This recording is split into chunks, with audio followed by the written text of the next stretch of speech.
손에 잡히지 않는 어떤 것들에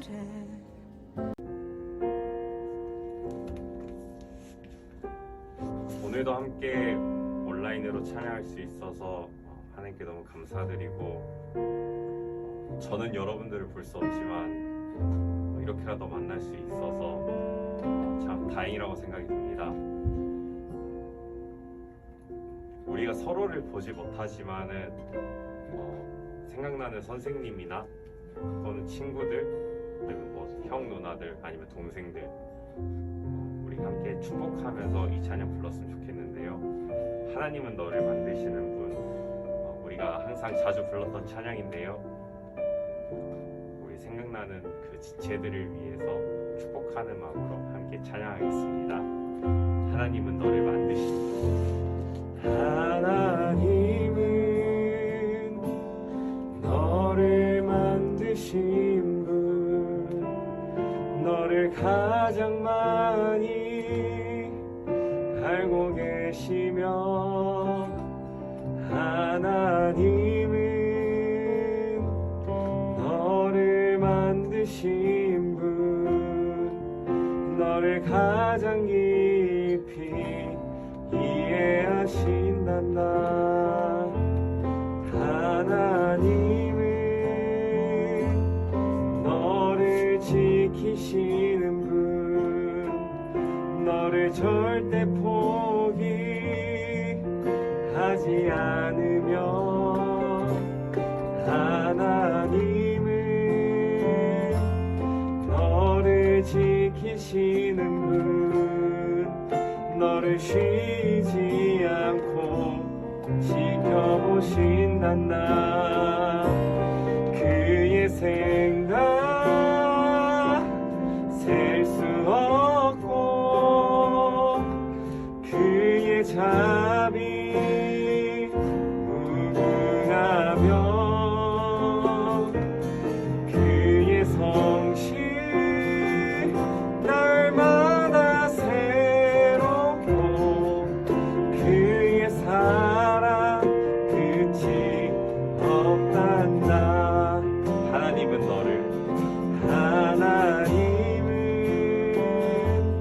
너를 원하시는 분, 이 세상 그 무엇 그 누구보다 하나님은 너를 원하시는 분, 너와 같이 있고 싶어 하신단다.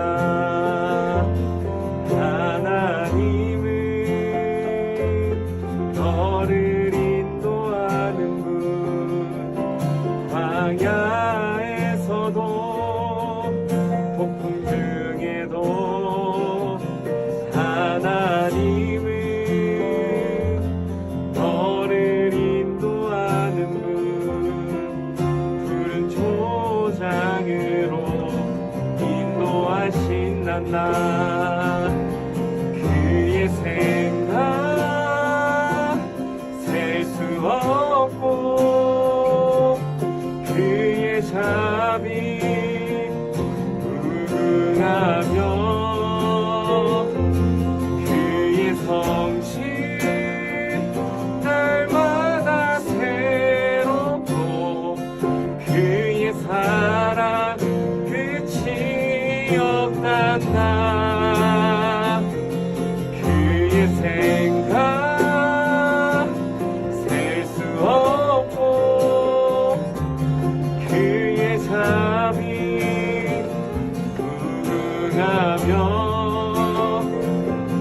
그의 성실 날마다 새롭고, 그의 사랑 끝이 없단다.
찬양하리라.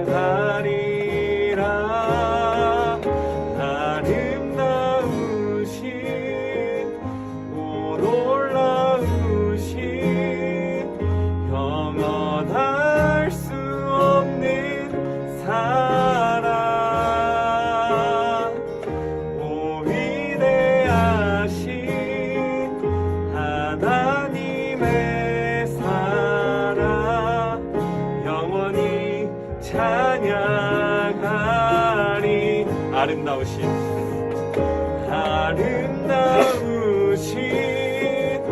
오 놀라우신 영원할 수 없는 사랑 오 위대하신 하나님의 사랑 영원히 찬양하리.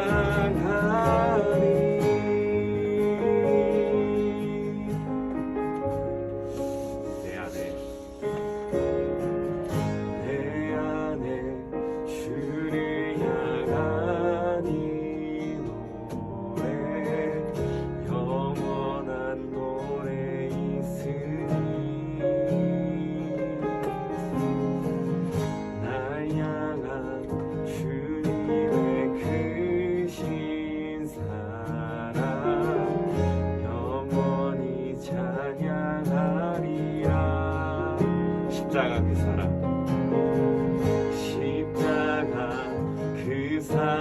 찬양하리. 날 구원하신 그 사랑 내 삶을 드려 찬양하리라. 영원하신 그의 사랑 영원히 찬양하리라. 아름다우신 오 놀라우신 영원할 수 없는 사랑 오 위대하신 하나님의 사랑 영원히 찬양하리. 아름다우신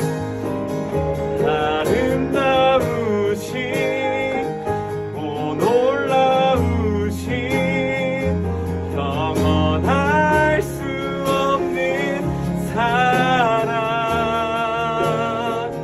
오 위대하신 하나님의 사랑 영원히 찬양하리.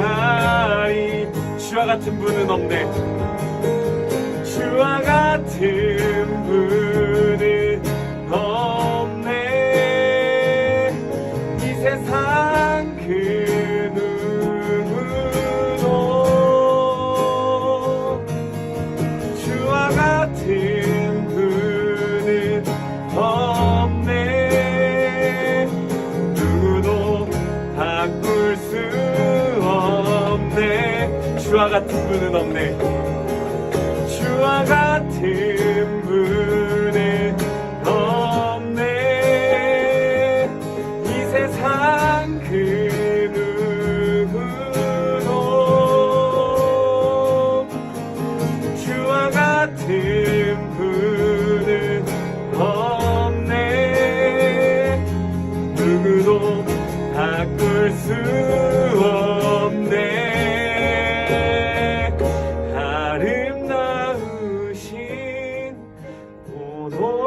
놀라우신 영원할 수 없는 사랑 오 위대하신 하나님의 사랑 영원히 찬양하리.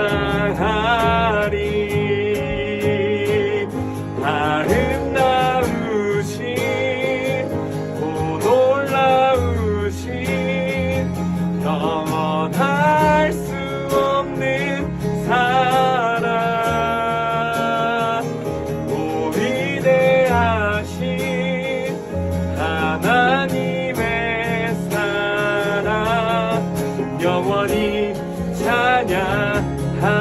우리 마지막으로 아름다우신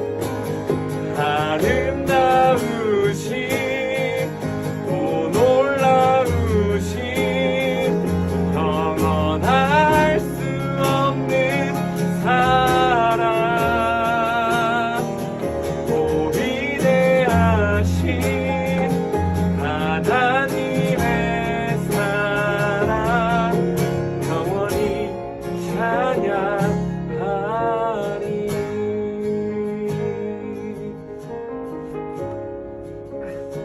이 시간 예배를 위해서 함께 기도하겠습니다.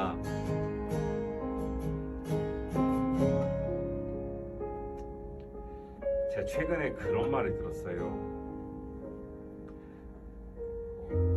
어쩌면 이 시대에 지금 코로나 때문에 저희가 아무것도 못하고 특히나 교회가 너무나 많은 제재를 받고 있는 이 상황 가운데서 그냥 너무나 당연하게도 우리는 그냥 교회에 속해 있는 목사님들이나 아니면은 교회에서 섬기고 계시는 여러 교육자분들이 가장 이 시기가 힘들지 않을까라는 말을 들었는데 어떤 분이 그렇게 말씀하시더라고요. 어쩌면 이 시대에 가장 힘든 사람은 목사님들도 교회에 있는 교육자분들도 아닌 교회를 다니면서 신앙을 지키면서 세상 속에서 살아가고 있는 우리들이지 않을까요? 특히나 취업을 고민하고 있는 청년들 그리고 학교를 다니고 있는 중고등부 여러분들, 어쩌면 학교에서 내가 교회를 다닌다는 것, 내가 하나님을 믿는다는 것을 고백하는 것이 너무나 두려운 일이 되지는 않았을까요? 내가 하나님을 믿는다는 것이 그것이 내 삶의 자랑이 아니라 숨겨야 될 일, 친구들에게 들켜서는 안 될 일, 내가 속해 있는 어떤 곳에서 절대로 밝혀져서 안 될 일이 되지는 않았을까요? 어쩌면 정말 이 시대가 계속 흘러가면서 하나님을 믿는다는 것이, 교회를 다닌다는 것이 너무나 어려운 일이고 힘든 일이 돼가는 것 같습니다. 그럼에도 여러분들은 왜 예배를 드리시나요? 왜 교회에 나오시나요? 왜 우리가 함께 찬양을 부르고 목사님의 말씀을 듣고 기도를 하고 있을까요? 그럼 반대로 왜 교회에 나오지만 이 시간 예배를 함께 드리지만 여전히 나는 내가 왜 예배를 드리지? 왜 하나님이 나를 사랑한다고 말하는데 난 하나님을 만나지 못하지? 이 갈등 사이에서 고민하고 계시지 않나요? 우리가 방금 불렀던 이 아름다우신이라는 이 찬양처럼 정말로 여러분들이 그 아름다우신 하나님을 만나길 소원합니다. 여기 있는 저나 옆에 있는 덕분 선생님이나 하나님이 아름다우신 분이라고, 하나님이 얼마나 아름다우신지 정말 수도 없이 고백할 수 있지만은 그것들이 우리가 단순히 태어날 때부터 그렇게 고백할 수 있었을까요? 이렇게 말할 수 있었을까요? 여러분 앞에 증거할 수 있었을까요? 모든 것이 하나님을 만나고 하나님께서 부어주신 은혜를 통하여서 지금의 제가 여기 있고요, 여러분들 섬기고 있는 선생님들이, 목사님들이, 여러분들의 부모님이 그 자리에 있는 것입니다. 그렇기 때문에 이 시간 함께 기도할 것은요, 내가 그 하나님을 만나길 원합니다. 저기 이 앞에서 찬양을 인도하고 있는 저 선생님이나 나를 가르쳐 주신 선생님이나 내 부모님이나 내 목사님이나 그렇게 소리를 내면서 그렇게 말을 하는 그 하나님이 어떠하신 분이신지 하나님 이 시간으로 만나주세요. 그래서 내가 진짜 하나님이 얼마나 아름다우신지 나도 내 입으로 내 마음에서부터 고백할 수 있는 그런 자가 되길 소원합니다.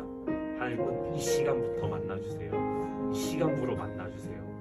그래서 내 삶 가운데 하나님이 살아계시고 역사하시는 것이 무엇인지 깨달을 수 있도록 하나님 나를 꼭 만나주세요. 나를 변화시켜주세요. 우리 시간 그 하나님 간절히 붙잡고 기도하겠습니다. 하나님 감사합니다. 정말로 우리가 하나님을 고백할 수 있는 것이 다 하나님의 은혜임을 기억하고 우리가 그렇게 고백할 수 있는 것이 하나님의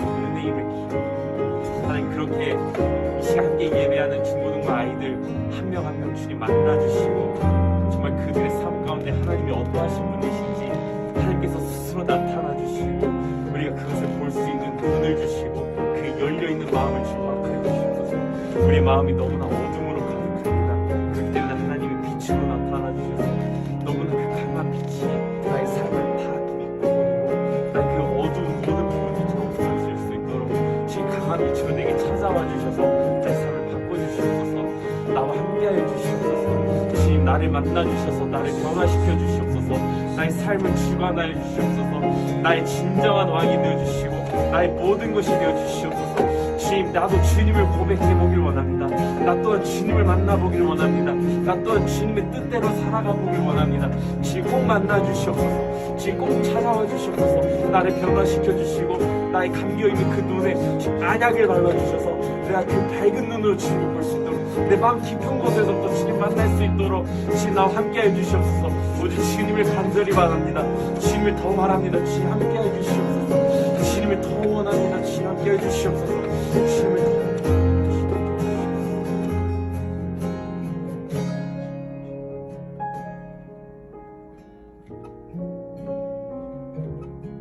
꼭 이 시간부로 주님을 만나길 소원합니다.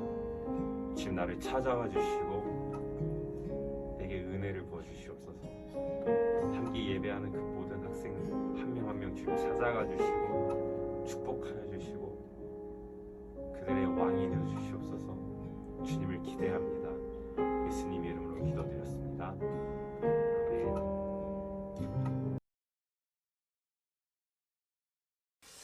네, 우리 친구들, 우리 선생님들 반갑습니다. 우리 사도신경으로 하나님 앞에 우리의 신앙을 고백해 보겠습니다.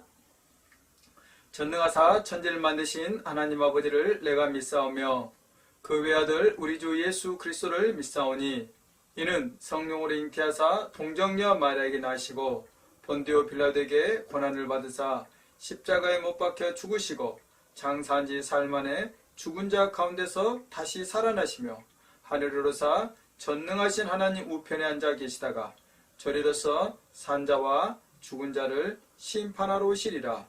성령을 믿사오며 거룩한 공회와 성도가 서로 교통하는 것과 죄를 사하여 주시는 것과 몸이 다시 사는 것과 영원히 사는 것을 믿사옵나이다. 아멘. 아멘. 네, 우리 친구들, 우리 선생님들 반갑습니다. 네, 우리 친구들, 우리 선생님들 잘 지내고 계신지 모르겠어요. 네, 언제나 우리 친구들에게 다 볼 수 있을까 그런 기대를 하는데 자꾸 이렇게 코로나가 진정이 되고 있지를 않네요. 어쨌든 우리 친구들 어디서든 이렇게 생활방역에 이렇게 잘 이렇게 협조하고 또 우리 친구들이 그런 것들을 잘 지켜가지고 이제 얼마 남지 않은 것 같은데 잘 이렇게 코로나를 이렇게 이겨냈으면 좋겠다 그런 생각이 듭니다. 예, 제가 광주 온 지가 제가 2008년에 내려가지고 14년이 되었어요. 그러면서 이제 그런 생각들을 좀 오늘 말씀을 준비하면서 해봤어요. 나는 그동안 어떻게 살았지? 24년이라는 광주에서의 생활을, 열린교회에서의 생활을 어떻게 지냈지? 라는 그런 질문을 이제 저에게 해보는 거죠. 그러면서 이제 정말 후회되는 것들이 참 많아요. 정말 이것도 할 수 있었고 이것도 해야 됐고 하고 싶은 일들이 참 많았는데 그것들을 이렇게 제가 제대로 해내지 못하고 또 하지 않은 것들을 이렇게 보게 된 거죠. 예, 그래요. 진짜 왜 나 이런 걸 이렇게 하지 못했지? 이제 그런 생각을 하는 거죠. 그럼 또 우리 친구들은 또 어떤가? 우리 선생님들은 또 어떠신가? 그런 또 질문을 해보게 돼요. 우리 친구들은 또 어떻습니까? 어떤 일? 이미 우리가 해야 할 일들 우리 다 알잖아요. 그런 일들 중에서 지금껏 해야 하는데 하면서 계속해서 미루고 하지 못한 것은 없습니까? 또 우리 선생님들은 또 어떠신가요? 우리 선생님들도 해야 되는 것 있는데 하지 못하고 또 이렇게 인생들이 사라지는 경우가 아마 많을 것 같아요. 그래서 오늘은 그 이야기를 조금 해보려고 합니다.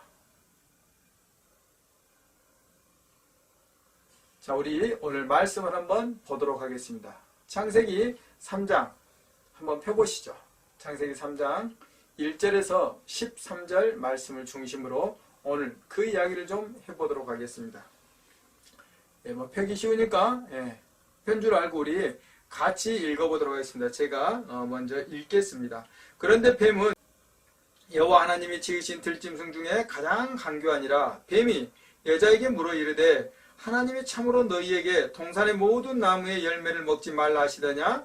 여자가 뱀에게 말하되 동산 나무의 열매를 우리가 먹을 수 있으나 동산 중앙에 있는 나무의 열매는 하나님의 말씀에 너희는 먹지도 말고 만지지도 말라 너희가 죽을까 하노라 하셨느니라. 뱀이 여자에게 이르되 너희가 결코 죽지 아니하리라. 너희가 그것을 먹는 날에는 너희 눈이 밝아져 하나님과 같이 되어 선악을 알 줄 하나님이 아심이니라. 여자가 그 나무를 본즉 먹음직도 하고 보암직도 하고 지혜롭게 할 만큼 탐스럽기도 한 나무인지라. 여자가 그 열매를 따먹고 자기와 함께 있는 남편에게도 주매 그도 먹은지라. 이에 그들의 눈이 밝아져 자기들이 벗은 줄 알고 무화과 나무 잎을 엮어 치마로 삼았더라. 그들이 그날 바람이 불 때 동산에 거니시는 여호와 하나님의 소리를 듣고 아담과 그의 아내가 여호와 하나님의 낯을 피하여 동산 나무 사이에 숨은지라. 여호와 하나님이 아담을 부르시며 그에게 이르시되 네가 어디 있느냐? 이르되 내가 동산에서 하나님의 소리를 듣고 내가 벗었으므로 두려워하여 숨었나이다. 이르시되 누가 너의 벗었음을 내게 알렸느냐? 내가 내게 먹지 말라 명한 그 나무 열매를 내가 먹었느냐? 아담이 이르되 하나님이 주셔서 나와 함께 있게 하신 여자 그가 그 나무 열매를 내게 주므로 내가 먹었나이다. 여호와 하나님이 여자에게 이르시되 네가 어찌하여 이렇게 하였느냐? 여자가 이르되 뱀이 나를 꿰었으므로 내가 먹었나이다. 아멘. 네, 우리 친구들, 우리 선생님들 아주 익숙해하는 이렇게 오늘 본문입니다. 그래서 이 본문 중에서 일부만 가지고 우리 친구들하고 우리 선생님들하고 한번 오늘 말씀 제목이 그잖아요. 가장 지독한 죄에 대해서 한번 나눠보려고 그래요. 그래요. 이제 우리들이 이렇게 알다시피 오늘 이야기는 그러죠. 태초의 에덴 동산에 지금 하나님께서 모든 걸 창조해 주시고 아담과 하와에게 먹어도 돼? 아무튼 너희들이 잘 먹고 싶은 거 다 먹어. 그리고 너희들이 잘 관리하고 아무튼 건 즐기면 돼. 너희들 인생 이렇게 살면 돼. 라고 하나님께서 말씀을 하셨어요. 그런데 이제 하나님께서 인간을 만들 때 하나님의 형상대로 만드셨단 말입니다. 하나님의 뜻을 구현하시고자 우리 인간을 창조하시고 그 인간에게 하나님의 형상, 하나님의 이미지, 하나님과 소통할 수 있는 무엇인가를 우리 인간 안에 심어 놓으셨어요.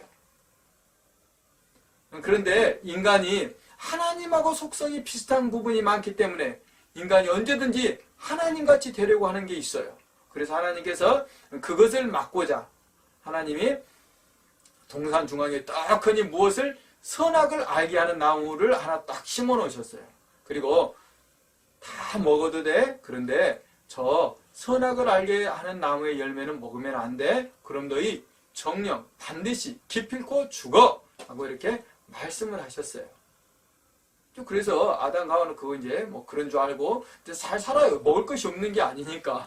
그래서 그렇게 이제 잘 지내는데 문제가 생겼어. 어느 날 뱀이 찾아왔어요.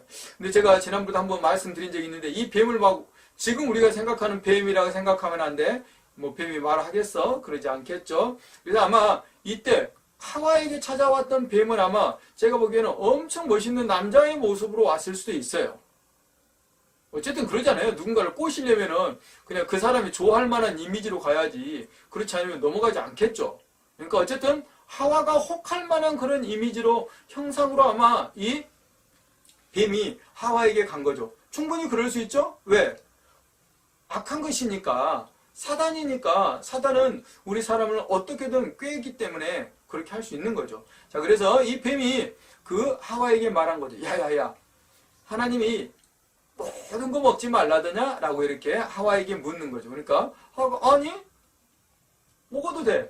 그런데 그냥 저것 하나, 동산 중앙에 있는 저 나무 열매, 선악을 알게 하는 나무 열매만 먹지 말라 그랬어. 이렇게 이야기를 해요. 아, 그래? 왜 먹지 말라 했대? 아, 그래? 그거 먹으면 죽을지 모른대. 그래서 먹지도 말고 만지지도 말했어. 이렇게 하와가 대답하죠. 그러니까 이 뱀이, 물러설 뱀이 아니죠. 뱀의 목적은 지금 뭐예요? 하와로 하여금 범죄하게 하는 것이니까 끈질기죠. 그래서 지금 하와에게 다시 말합니다. 아니, 내가 약속하건대, 내가 장담하건대 그것 먹으면 너 절대 안 죽어. 오히려 네가 그거 먹으면 네가 하나님같이 돼. 이렇게 말하는 거야. 그러니까 하와가 잠깐 정신이 띵 했어요. 뭐? 내가 하나님같이 될 수 있다고? 그리고 또 뱀이 그 기회를 놓치지 않죠? 이 하와의 심정을 지금 다 알고 있어요. 그렇다니까? 정말로 그거 먹으면 네가 선악을 알게 될 거야. 그러면 하나님같이 되는 것 아니겠니? 이렇게 말하는 거예요. 그러니까 하와가 그래? 속으로 그랬겠죠. 뱀에게 들키지 않게. 그러면서 그 동산 중앙에 있는 나무 열매를 착 본 거죠.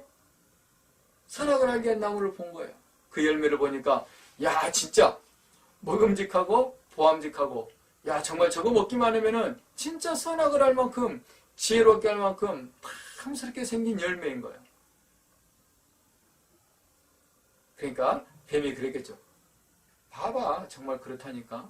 정말 저거 먹기만 하면 생긴 대로 말이야 저 과일이 저 열매가 너희로 하여금 하나님같이 되게 할 거야 라고 말해요.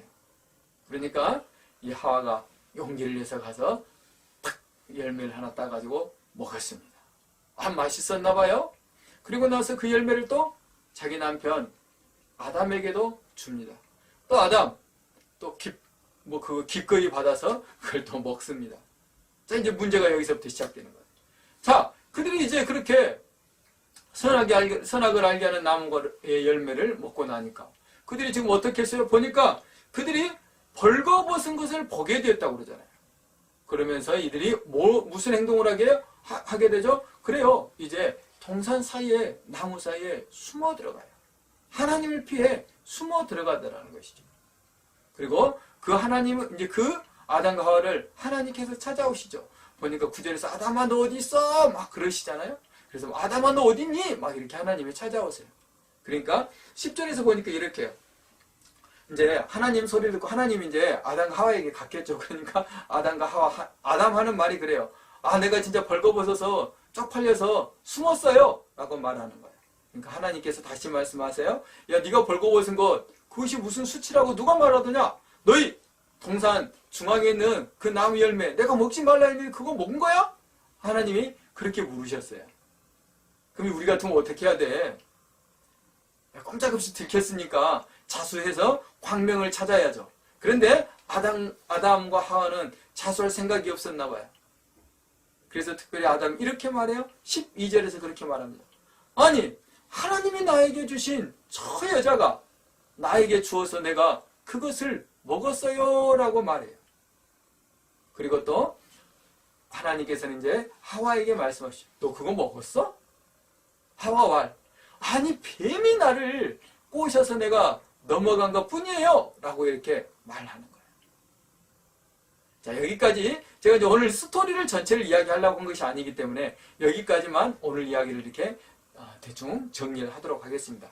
자 그러면서 이제 오늘 말씀을 이렇게 한번 우리가 따라가면 좋을 것 같아요. 자 그래요. 오늘 이제 우리가 보니까 먼저 죄의 어떤 특성들을 먼저는 하나 정도는 우리가 좀 봐보면 좋을 것 같아요. 죄라는 건 그렇습니다. 우리가 죄를 짓게 되면은 우리 인간이 하는 행동 중에서 제일 먼저 하는 행위가 뭐냐면 하나님을 피해서 숨는다는 거예요. 오늘 아담과 하와도 그랬잖아요. 막 그렇게 무화과 잎을 가지고 자기들의 수치를 가린 다음에 저들이 나무 사이에 동산에 나무 사이에 숨어 들어가더라는 것이죠. 생각해 보세요. 말이 됩니까? 세상에 안 계신 곳이 없는 시공을 초월하신 시간과 공간을 초월해서 계시는 그 하나님을 어디에 숨은들 아니 지하 500m 땅굴을 파고 들어가서 숨은들 하나님은 그것 못 찾으시겠어요? 그러면 아담과 하와는 자기들이 그렇게 숨으면 하나님은 자기들 못 찾을 거라고 생각했을까요? 아니요. 그런데 말입니다. 죄라는 것이 그렇다라는 것이에요. 죄를 짓게 되면 사람은 가장 자기가 그때는 생각하기에 좋은 거라고 생각하고 그것이 정말 합리적이라고 생각하고 그것이 이성적이라고 생각하고 그것이 자기에게 꼭 필요한 것이라고 생각하며 범죄하게 돼요. 오늘 누구처럼? 하와와 아담처럼. 하와 그랬잖아요. 그거 이거 정말 먹음직해 보암직해 지혜롭게 할 만큼 탐스러워 보이는 거예요. 우리가 그냥 죄를, 그것이 나쁜 거야 라고 해서 죄를 짓는 거예요. 나쁜 것인 줄 알지만 그것 하면 재밌을 것 같고, 그것 하면 친구들과 사이가 좋아질 것 같고, 그것 하면 내가 뭐 대단한 사람처럼 보일 것 같은 그런 유혹, 아니면 그것 가지면 내가 조금 더 즐거울까 봐 우리는 그것을 가지게 되는 것이죠. 그런데 문제는 내가 그렇게 죄를 짓고 나면 어떻게 되냐 이거죠. 그때부터 우리는 하나님을 피해 숨게 된다는 것이죠. 조금 전에도 말씀드렸듯이 우리는 하나님을 피해 숨을 길이 없는 자들이에요. 그런데 그것 알면서도 하나님을 피할 수 있다고 생각하고 그 하나님을 피하는 자리로 간다라는 거예요. 그래서 기억하십시오. 첫째는 죄는 우리의 이성을 가장 마비시키는 것 중에 하나라는 것입니다. 죄는 그래서 우리로 하여금 비이성적인 존재가 되게 한다는 거예요. 오늘 아담과 하와가 하나님을 피해 숨을 수 있다라고 생각하는 것, 그거야말로 비이성적인 것입니다. 죄는 그렇게 우리로 하여금 이성 밖으로 우리를 내몰아버린다라는 거예요. 자, 그런데 오늘 제가 중심적으로 말씀드리고 싶은 것은 그 부분이 아니에요. 오늘 제 말씀의 제목이 그러잖아요. 가장 지독한 죄잖아요. 가장 지독한 죄. 우리가 알다시피 선악과를 따먹은 것, 그것보다 더 지독한 죄가 있다는 거예요. 선악과를 따먹은 것, 그것은 오늘 우리가 읽지는 않았지만 3장 15절에서 하나님께서는 그것을 피할 길을 열어주세요. 하나님께서 여자의 후손 예수 그리스도를 보내셔서 뱀의 머리를 상하게 하실 거다라고 말씀하시는 것, 사단을 이기실 거라 말씀하시면서 이제 우리의 구원의 길을 여기에 약속해 주세요. 그런데 오늘 제가 진짜 보고 싶은 것, 우리 친구들과 선생님들과 함께 나누고자 한 그 가장 지독한 죄, 그것은 바로 무엇이냐? 오늘 아담이 그랬던 것처럼, 오늘 하와가 그랬던 것처럼 변명하고 핑계대는 죄라는 것입니다.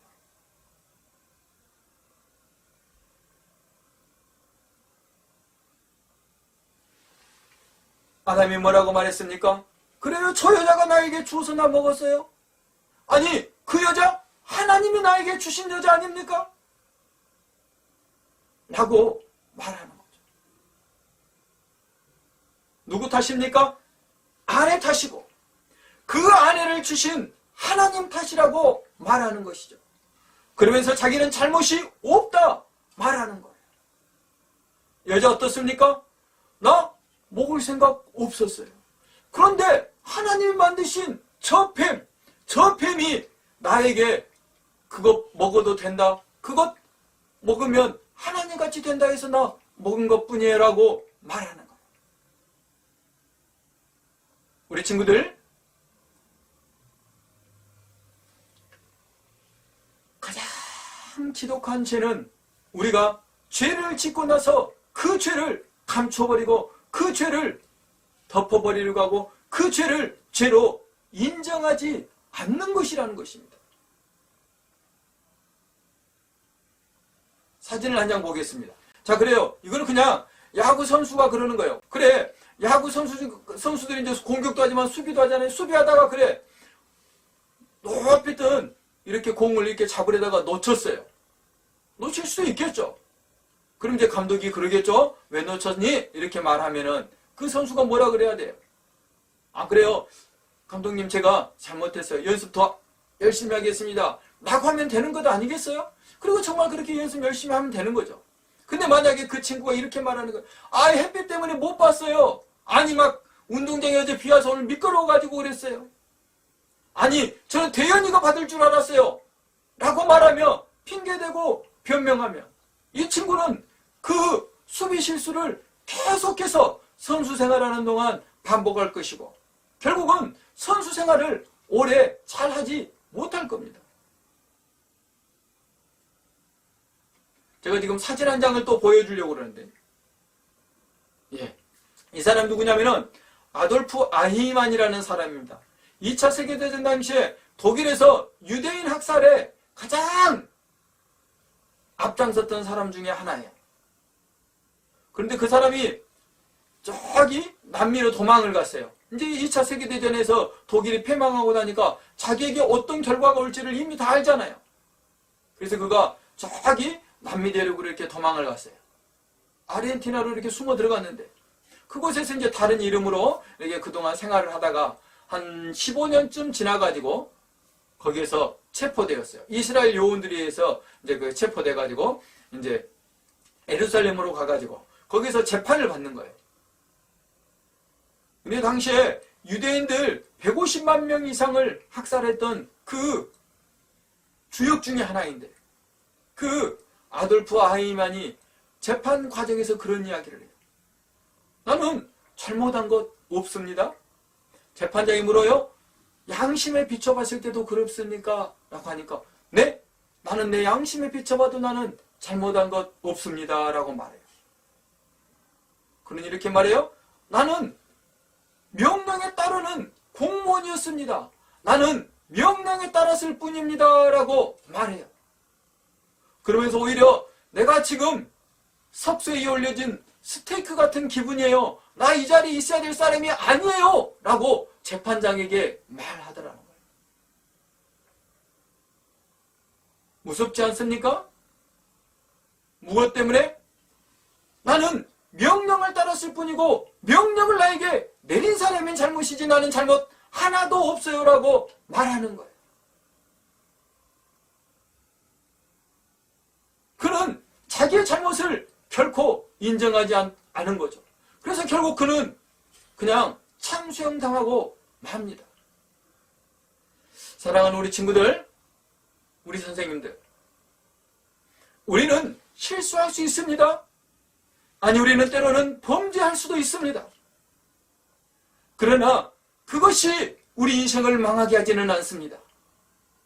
우리는 그때 회개하면 되는 것이고 그때 우리는 돌이키면 되는 것이고 그때 우리는 그것을 잘못했다고 인정하면 되는 것입니다.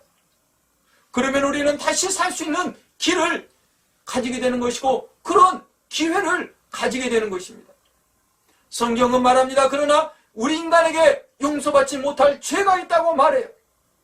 누가복음 3장에서 보면 28절, 29절에 보면 그렇습니다. 성령을 회방하는 죄, 모든 죄는 용서받고 그리고 어떤 모독하는 말도 용서받을 수 있는데 오직 하나 성령을 모독하는 죄는 용서받을 수 없다고 말해요. 성령을 모독하는 죄라는 것이 무엇입니까? 성령님을 대놓고 욕하는 것을 성령을 모독하는 죄라고 하는 거 아닙니다. 성령을 모독하는 죄라는 것은 이런 것입니다. 우리는 잘못하면 이미 하나님 우리 안에 찾아와 계시기 때문에 우리는 잘못하면 우리 양심의 가책을 느껴요. 아, 이래서는 안 되는데 이것 아니야. 이렇게 하면 안 돼. 이것 아니야. 이런 마음이 우리 안에 든단 말입니다. 그때 내가 그것을 거절해버린 거야. 아니야, 괜찮아. 다 그러는 거지. 사람들 다 그래. 누구도 그래. 누구도 그래. 우리 엄마도 그래. 아빠도 그래. 목사님도 그래. 아니, 사람들은 다 그래. 라고 말하며 그냥 자기 양심을 잠재워버리는 것, 그 양심의 소리로 찾아오신 성령님의 음성을 가려버리는 것, 그것을 성령을 모독하는 죄라고 하는 것입니다. 우리 친구들은 그런 적 없습니까? 저는 참 많았던 것 같아요. 분명히 그건 아니라는 걸 알면서도 버젓이 그 일을 해버릴 때가 얼마나 많았는지 몰라요. 그러나 하나님께서는 그래도 그런 저희에게 여전히 기회를 주고 계신다는 것. 만약 우리가 우리의 잘못을 인정할 줄만 안다면, 만약 우리가 우리의 잘못에서 돌이키기를 원하기만 한다면 하나님께서는 여전히 기회를 주시고 그런 저와 여러분을 용서하실 것이라는 것입니다. 사랑하는 친구들, 우리 선생님들, 우리 인생 가운데 내가 정말 해야 할 그 일을 못하고 있는 원인 중에 하나가 우리가 이렇게 변명하고 있는 것, 그것이 있다면, 아니면 내가 내 자신을 제대로 보지 못한 채 그냥 핑계 삼고 그냥 이것저것을 탓하고만 있는 것이라면 오늘 우리는 우리 자신을 조금 더 정확하게 봤으면 좋겠습니다. 그래서 시편 51편 17절이 말하는 것처럼 하나님이 찾으시는 예배, 하나님이 찾으시는 제사는 상한 심령이 드리는 제사라는 것, 상한 심령이라는 게 무엇이겠습니까? 나 하나님 없이는 안 돼요. 하나님 저 좀 용서해 주세요. 하나님 이것이 저에게 죄인 줄 알았어요. 하나님 저희 죄를 버리기를 원해요. 하나님 이제 다시는 이런 어리석은 삶 살지를 않기를 원해요 라는 그런 고백을 쏟아내는 하나님을 구하는 그 자를 상한 심령을 가진 자라고 하는 것 아니겠습니까?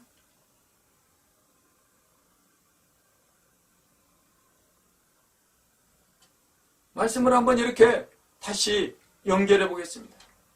오늘 저는 핑계하고 변명하는 것, 자기 자신이 무엇을 잘못했는지를 인정하지 않는 것, 그것을 우리 인생의 가장 지독한 죄라고 저는 말씀드렸습니다. 왜요?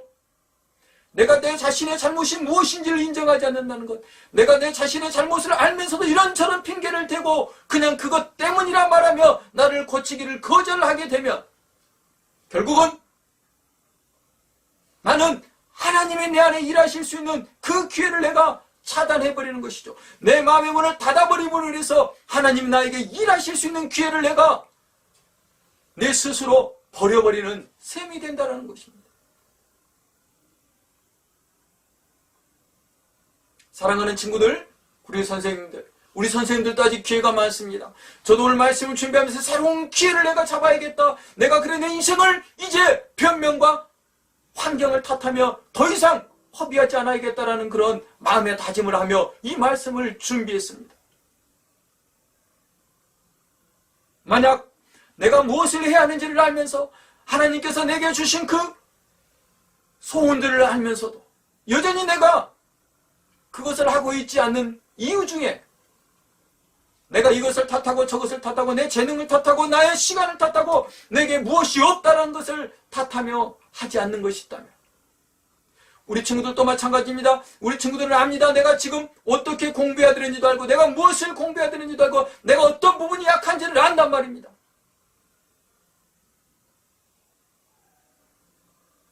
그런데도 이런저런 핑계를 대며 이런저런 변명을 갖다가 붙이면서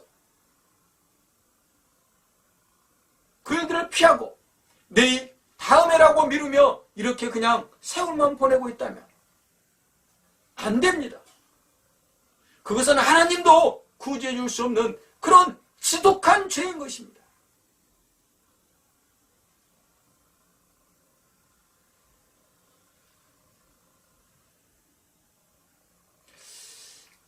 오늘 말씀을 준비하면서 그런 생각이 들었어요. 우리 친구들 중에서 이제 제가 이렇게 출석보고를 받다 보면은 늦잠 이런 게 많아요. 예배를 못 드리는 이유가 늦잠이래. 늦잠이 진짜 예배를 드리지 못하는 이유일까요? 아니요. 절대 늦잠은 예배를 못 드리는 이유가 되지 않아요. 왜 늦잠을 잤어요? 예배를 꼭 드려야 된다고 하면 늦잠 잘 리가 없겠죠. 늦게까지 게임을 한다든가 늦게까지 뭔가 하느라고 잠을 안 잔 것 아니겠습니까? 왜요?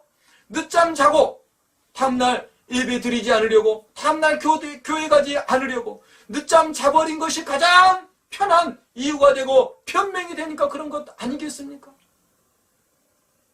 우리 친구들 중에서 시험기간이 되면 아니 고3이 되면 예배를 안 드리는 것이 막 정례화됐어. 시험기간이 고3이 예배를 안 드리는 이유가 됩니까? 공부 열심히 하는 게 예배 안 드리는 이유가 될 수 있습니까? 아니요. 절대 그럴 수 없습니다. 그것은 그냥 핑계인 것이고 그것은 그냥 변명인 것입니다. 예배 드리고 싶지 않은 것입니다. 내가 하나님이 내 인생이 얼마나 중요한지를 모르는 것입니다. 신앙생활이 무엇인지를 모르는 것입니다. 왜 내가 예배 드려야 하는지를 모르는 것이 진짜 이유인 것이죠. 아마 저들은 엄마 아빠를 통해서 예배 드리는 자의 삶이 무엇인지를 잘 배우지 못했을 수도 있습니다. 선생님을 통해서도 잘 못 배웠을 수 있습니다. 아니 목사인 저를 통해서도 왜 내가 예배를 드려야 되고 하나님이 누구인지를 제대로 만나지 못해서 그런 것일 수 있습니다.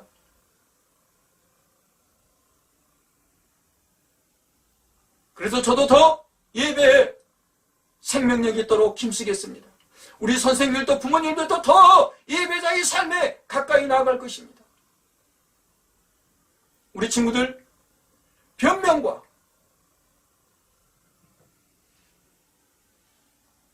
핑계를 대며 인생을 허비해서는 안 되는 것입니다. 내게 부족한 것이 있을 수 있습니다. 나에게 연약한 것이 있을 수 있습니다. 나에게 내가 지금 어쩌지 못하는 환경이 있을 수 있습니다.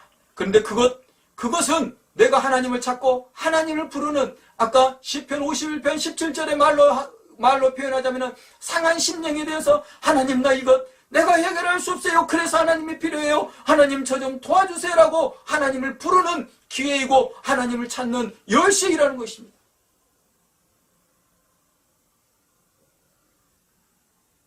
우리 친구들 하나님을 만나고 싶습니까?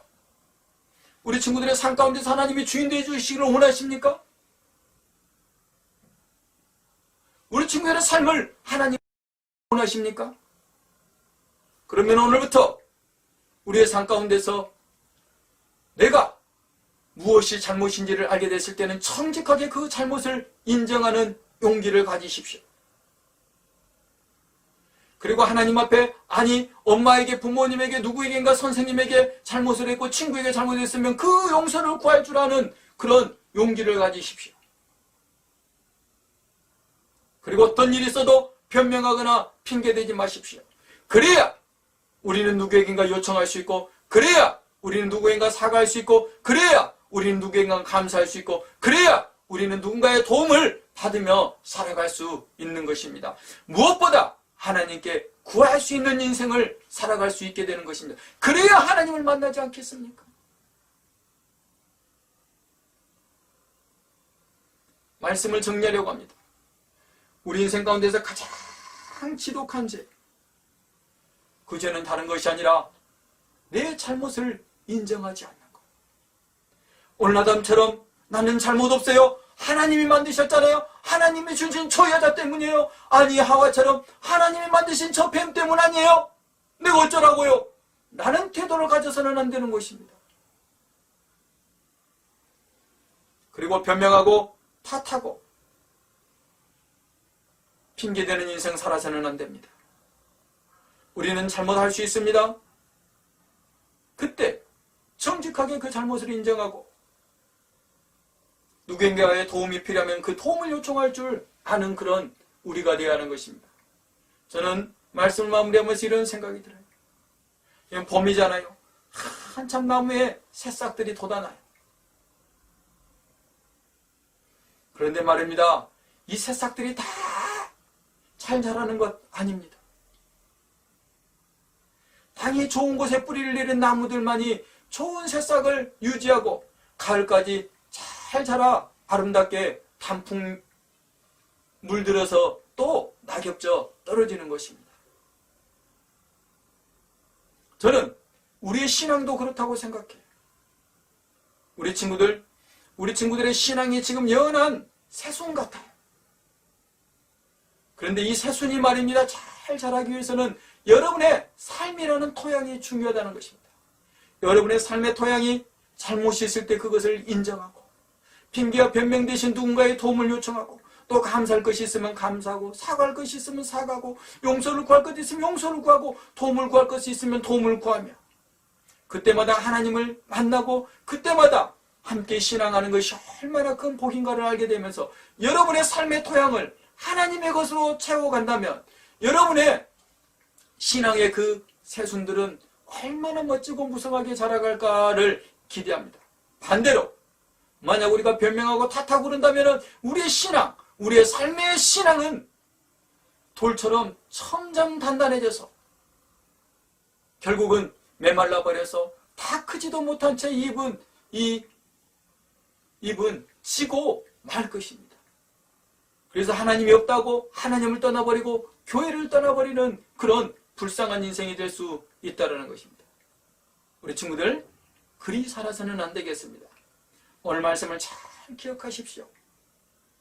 가장 지독한 죄는 자기의 잘못을 인정하지 않는 것이고, 가장 지독한 죄는 자기의 잘못을 인정하지 않은 채 변명하고 탓하는 것, 핑계대는 것이라는 것을 기억하고, 이제 우리의 삶 가운데서 자기의 잘못을 감추려는 그런 어리석음을 버리고, 그리고 변명과 핑계로 일관하는 삶을 살지 아니하도록 주님께 우리 친구들이 오늘 기도하고 회개했으면 좋겠습니다.